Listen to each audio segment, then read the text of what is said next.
আসসালামু আলাইকুম এভরিওয়ান, সবাই কেমন আছেন? আলহামদুলিল্লাহ আমরা ভালো আছি। আজকে আপনাদেরকে দেখাবো কোনো রকম বাটাবাটির ঝামেলা ছাড়াই কিভাবে খুব সহজভাবে মাছ ভর্তা করা যায় সেই রেসিপিটি। এজন্য আমি প্রথমেই মাছটাকে সিদ্ধ করে নিয়েছি।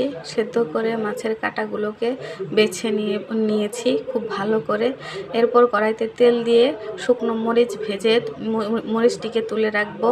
তারপরে সেই একই তেলে পেঁয়াজ কুচি, রসুন কুচি দিয়ে কিছুক্ষণ ভেজে নিয়ে তারপরে সেই বেছে রাখা মাছটা সেই পেঁয়াজ কুচি, রসুন কুচির ভিতরে দিয়ে বেশ খানিকক্ষণ আমি নেড়েচেড়ে নেব। এরপর এক ফালি আদা কুচি আমি গ্রেটারের সাহায্যে গ্রেট করে সেই মাছের ভিতরে দিয়ে দেব। দিয়ে মাছটাকে খুব ভালো করে আমি ভাজবো, একটু লাল লাল করে ভেজে নেব। ভাজা হয়ে গেলে শুকনা মরিচ সাথে লবণ মিশিয়ে মরিচটাকে গলিয়ে মাছের সাথে আমি অ্যাড করে নেব। এভাবে আপনারা খুব সহজেই মাছ ভর্তাটা করতে পারবেন। এই মাছ ভর্তার টেস্ট অন্য লেভেলের, আপনারা চাইলে ট্রাই করতে পারেন।